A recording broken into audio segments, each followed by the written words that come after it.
জাকসু নির্বাচন নিয়ে আলোচনা করতে আমাদের সঙ্গে যোগ দিয়েছেন জাহাঙ্গীরনগর বিশ্ববিদ্যালয়ের সাংবাদিকতা ও গণমাধ্যম অধ্যয়ন বিভাগের সহযোগী অধ্যাপক, জাতীয় কবি কাজী নজরুল ইসলাম হল কেন্দ্রের পোলিং কর্মকর্তা উজ্জ্বল কুমার মণ্ডল। জনাব উজ্জ্বল কুমার মণ্ডল, আপনাকে স্বাগত জানাচ্ছি ইন্ডিপেন্ডেন্ট টেলিভিশনে। যেটি আপনার কাছে জানতে চাই যে এখন পর্যন্ত কেন্দ্রীয় সংসদের কতগুলো কেন্দ্রের ভোট গণনা শেষ হয়েছে, আর এর আগেও সময় দেয়া হলেও ফলাফল কিন্তু এখন পর্যন্ত আসেনি, আজকে আবারও ঘোষণা দেওয়া হয়েছে, বলবেন?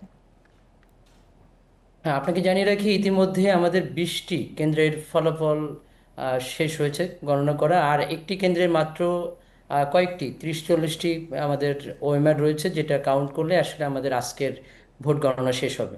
এটা আমরা আশা করছি দুপুর 2টা থেকে 2:30টার ভিতরে আমাদের কমপ্লিট হয়ে যাওয়ার কথা, 2:30টার মধ্যে। আর এরপরে নির্ভর করে নির্বাচন কমিশন, ওনারা যে সময় আসলে ফাইনাল করে এটা ঘোষণা করবেন। আমি আশা করছি সেটা 7টার আগে হতে পারে, সন্ধ্যা 7টার আগেই। জি, এর আগেও কিন্তু ঘোষণা দেওয়া হয়েছিল, আজকে আবারও 7টায় একটি টাইমলাইন দেওয়া হয়েছে। কি মনে হয়, সম্ভব হবে তো? আমার যেটা বাস্তবতা, আমি গতকালও বলেছিলাম যে আজকে সন্ধ্যার মধ্যে হয়তো ঘোষণা হতে পারে। 7টার সময়, 7টার আগে ওনারা পারবেন, আজকে এটা সম্ভব। কারণ ভিতরে আমি ছিলাম এবং আমি যে হলগুলোর 2টি হল বাকি ছিল, তার ভিতরে আমার একটি হল, জাতীয় কবি কাজী নজরুল ইসলাম হল, সেটার আপনারা জানেন ভোট সংখ্যা অনেক বেশি ছিল, এখানে 804টি ভোট কাউন্ট হয়েছে। সো সেই কারণে সময় বেশি লেগেছে। আর একটি হল আছে, আমাদেরটা শেষ হয়েছে, আরেকটি হল বাকি আছে মাত্র। জি, এত সময় লাগার পেছনে মূল চ্যালেঞ্জটা কোথায় ছিল? এই দীর্ঘ সময়ে তো দায়িত্বরতদের উপর এক ধরনের চাপও কাজ করেছে।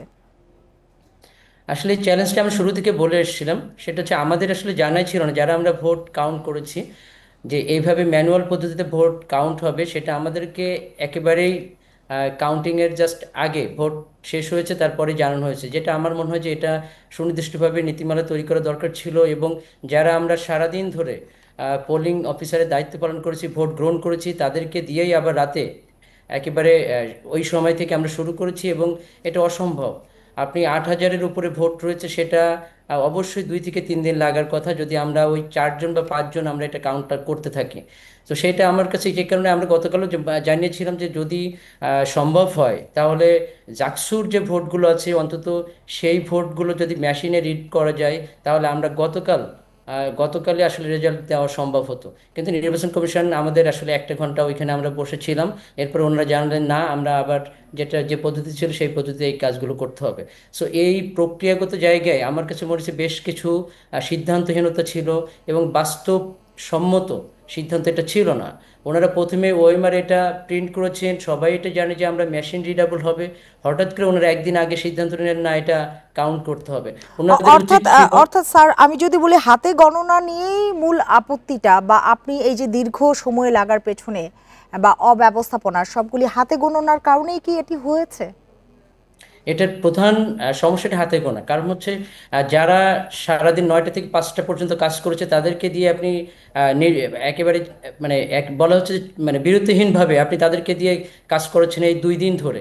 এর ভিতরে তারা কেউ ঘুমাতে পারছে না, কেউ রেস্ট নিতে পারছে না। কিছু কিছু সময় আমি দেখেছি অনেক কাউন্ট যারা করছেন পোলিং অফিসার, তারা ওইখানে চেয়ারে ঘুমিয়ে পড়ছেন। তাদের যাদের বাসা আসলে একটু দূরে, তারা বাসায় যেতে পারেন, ওই একই কাপড়ে একই অবস্থায় তারা রয়েছেন এই 2 দিন ধরে। সো তাদের তো এভাবে কাজ করা তাদের পক্ষে সম্ভব হচ্ছে না। সো এইটা হচ্ছে আমাদের একটা বড় চ্যালেঞ্জ ছিল। ওনাদের উচিত ছিল যারা কাউন্ট করবেন সেটার জন্য আলাদা ব্যক্তিদের খুঁজে বের করা এবং তাদেরকে আলাদাভাবে নিয়োগ দেওয়া, তাহলে এই কাজটা অনেক সহজ হতো। জি এটা স্যার, আসলে আরেকটি অনেকে জানিয়েছে। বিষয় একটু ছোট করে জানতে চাই। প্রায় 70% ভোট পড়েছে, তারপরও কিন্তু ছাত্র দল সহ এই যে 5টি প্যানেল নির্বাচন বর্জন করেছে, সেক্ষেত্রে নির্বাচনের গ্রহণযোগ্যতা নিয়ে কোনো প্রশ্ন উঠতে পারে কিনা? আমি বলবো যে এটা আসলে গ্রহণযোগ্যতা নিয়ে ইতিমধ্যেই তো প্রশ্ন উঠেছে। কারণ যখন কেউ আসলে এটা নিয়ে কোশ্চেন করবে, তারা কিছু বিষয় জানিয়েছে। আমি গতকালও বলেছিলাম, যারা অভিযোগগুলো করছে তাদের অভিযোগগুলো আমলে নিয়ে সেগুলো যদি সত্যতা থাকে সেটা যাচাই বাছাই করে, সত্যতা থাকলে সেই ব্যাপারে প্রয়োজনীয় সিদ্ধান্ত গ্রহণ করা এবং সুস্পষ্টভাবে মতামত দেওয়া নির্বাচন কমিশনের পক্ষ থেকে, এবং তাদের দাবিগুলো তাহলে প্রত্যাখ্যান করতে হতো। ছাত্রদল বা যদি কোনো সংগঠনের পক্ষ থেকে এটা জানানো হয় যে ওএমআর ছিল, সেটা কেন মেশিন রিডাবল করলো না, তারা কেন চাচ্ছিল না যে মেশিন রিডাবল করুক, সেটার কারণটা কি ছিল, সেটা অবশ্যই আমার মনে হয় যে জানানো উচিত ছিল। এবং সেটা আমলে নিয়ে আমাদের সাথেও এটা আলোচনা করা দরকার ছিল যে আমরা এই প্রক্রিয়ার সাথে কাজ করছি। সেই আলোচনাগুলো ছিল না, আসলে আমাদের ভিতরে যেটা বলবো যে যোগাযোগের এক ধরনের প্রতিবন্ধকতা ছিল এবং তথ্যগুলো সুস্পষ্টভাবে সবার কাছে পৌঁছে যাচ্ছিল না, পৌঁছানো হচ্ছিল না। সেই জন্য এই যে অভিযোগগুলো আছে সেটা নিয়ে অবশ্যই বেশ কয়েকটা সংগঠন যেহেতু তারা ইতিমধ্যে বর্জন করেছে, সো এটা নিয়ে একটা প্রশ্ন তো থাকবেই, সেটা চলমান রয়েছে। এবং আমিও দেখতে পাচ্ছি ক্যাম্পাসের শিক্ষার্থীদের মধ্যেও এ ধরনের একটা আলোচনা সমালোচনা সেটা চলছে। এবং শিক্ষার্থীরাও কিন্তু অব্যবস্থাপনার অভিযোগ বারবারই করছেন। নির্বাচন কমিশনের সদস্য পদত্যাগ করেছেন, সেই ক্ষেত্রে পুরো প্রক্রিয়ার সুষ্ঠুতা নিয়ে আপনার কি বক্তব্য? আমি যেটা বলতে চাই আসলে কেউ যে কোনো জায়গা থেকে পদত্যাগ করতে পারেন, এই স্বাধীনতা রয়েছে সবার। আমাদের যে শিক্ষক, আমাদের নির্বাচন কমিশনের একজন সদস্য পদত্যাগ করেছেন, এটা অবশ্যই একটা গুরুত্ববহ বিষয়। আপনি জানেন যে ঢাকা বিশ্ববিদ্যালয়ে ডাকসু হয়েছে, সেখানে এই ধরনের ঘটনা ঘটেনি, কেউ আসলে এইভাবে পদত্যাগ করেনি। সো একজন সদস্য যখন পদত্যাগ করেন সেটা অবশ্যই নির্বাচনের জন্য একটা ইম্প্যাক্টফুল ব্যাপার, এবং সেটা নিয়ে এক ধরনের চাঞ্চল্য তৈরি হয়েছে। আমাদের কিছু শিক্ষকও চেয়েছিলেন পদত্যাগ করতে, যারা পোলিং অফিসার ছিলেন। তাদের কাজটা তারা আসলে বলছিলেন যে এই সময়টা তারা দিতে পারছেন না, তারা সুস্থ থাকছে না, তারা অসুস্থ হয়ে পড়ছেন, সেই কারণে তারা করতে চেয়েছিলেন। পরে আসলে শিক্ষার্থীদের কথা বিবেচনা করে, দেশের সবার কথা বিবেচনা করে এবং ক্যাম্পাসের কথা বিবেচনা করে তারা আসলে কাজটি তারপরে চলমান রেখেছেন। কিন্তু আমি এটা অবশ্যই বলবো যে একজন কমিশনের সদস্য পদত্যাগ করে সেটা নেতিবাচক একটা ছাপ অবশ্যই নির্বাচনে রেখে যাবে।